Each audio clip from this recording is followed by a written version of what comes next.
sa dedikasyon mo at saka sa prinsipyo mo. Meron akong branch ng Arias na nalulugi. May kailangan kayo malaman. Narinig ko si Lola. Gusto kong i-rebrand yun bilang Nono's Favorites. What? Ipapasok ko kayo dun sa restaurant. Yung restaurant ay ma-manage ni Ina. Bakit naman tayo magtatrabaho under Ina's supervision? Eh kung sa atin din naman pupunta ang De La Costa Food Corp, right? So... At sino naman nagsabi sa inyo na kayo magmamana ng De La Costa? Turuan mo sila, ha? I-train mo sila. I-inspire mo sila. Sige po. Para po sa inyo, gagawin ko po yung best ko. Thank you. Thank you din. Okay, Mommy, bye. Papunta na si Mommy dito. Nagpatawag daw siya ng meeting dahil doon sa sinabi ni Lola. What if totohanin niya ni Lola yung threat niya na papamanahan niya si Ina? Remind lang kita, Joanna, na I'm the legal consultant of Ma'am Oria. So in any addition or removal of provisions in her will and testament, kinakailangan pa rin dumaan sa akin.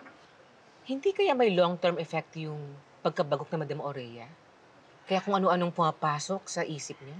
Alam niyo, kahit naman na anong sabihin ni Ma'am Oria ngayon, hindi naman lahat nagmamatter yan. So kung ano man yung mga desisyon niya, kinakailangan pa rin pag-usapan maigi. So hindi pa final yun. Ay naman pala eh. Can I go now? Kasi late na ako dun sa gig ng friend ko. Joanna, hindi mo pwedeng baliwalain to. Nakapasok na si Ina sa bahay niyo. And now, pati sa company. Pag naging successful ang rebranding, pwedeng ibigay na ni Madam Orea ang branch na yon kay Ina. Well, Tita Lani, nulugi na naman yung branch na yun, so I don't really care. Eh, paano kung maibangon ni Ina yon? Of course, gagawin niya ang lahat to impress your lola. Gusto niyo bang ipamukha sa inyo ng lola niyo na si Ina ang nakapag-save ng resto? Habang kayong magkapatid, eh walang nagawa. Kapag may napatunayan na naman si Ina, eh baka seryosohin na ni Madam Orea ang threat niya. She will never do that. There's a big possibility that she will. And knowing Ina, she's desperate na kumamkam ng yaman because her father didn't leave her any inheritance. Well, I'm just concerned about you. Because it's not fair na maagawan niya kayo ng kahit na ano. And to be honest, magaling si Ina. She can always step up her game. No, I will not let her beat me. Yuan, kailangan natin i-prove kay Lola na mas magaling tayo kaysa kay Ina. We need to, destroy her. Get rid of her. Sure. Game ako dyan. Just tell me what to do. It's the game plan.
Amy?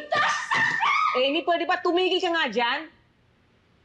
Huwag ka magpadalos-dalos.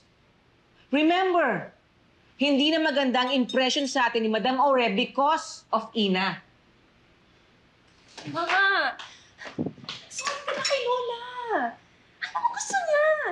Nalubukot tayo? Ano pinagtatawanan tayo ni Ina? No! Mangyayari lang yun kung hindi natin mababawi ang negative impression sa atin nung matanda. And it's not yet too late para mapunta sa atin ang favor niya. Amy, kikilos pa rin tayo. Didikitan ko pa rin si Attorney Charlie para lagi tayong in the loop sa mga nangyayari sa kumpanya.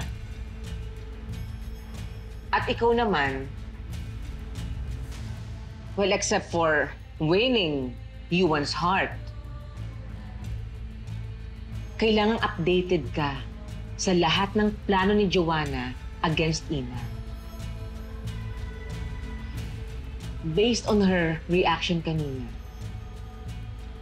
para siyang toro na umuusok ang ilong at tenga and ready to devour Ina.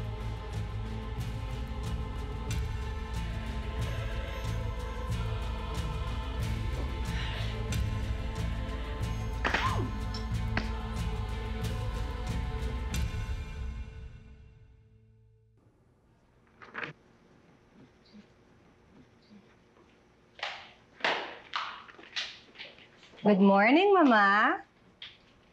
Good morning. This is quite unusual. Ang aga niyo yata nagising. Yes, Ma. I'm sure magiging proud kayo sa mga apo nyo.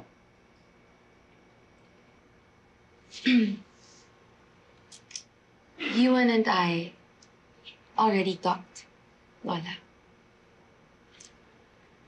And payag na po kami na magtrabaho sa resto. Although, it's gonna be tough for us na magtrabaho po with Ina. At siya pa yung magtitrain sa amin. But we will prove our worth. Na kaya po namin gawin yung mga ginagawa niya at mas higit na pa namin. Wala ka kasing believe sa amin, Lola. We promise you, you'll be very proud of us. Maraming salamat, mga apo. Para sa inyo rin naman ito eh. Instrumento lang si Ina para sa pagbabago niyo. I'm so happy. But Lola, are you really sure and trusting Ina?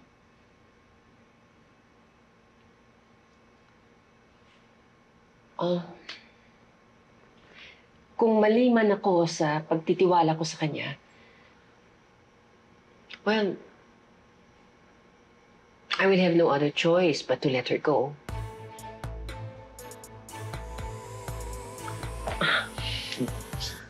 Thank you. Of course, Lola.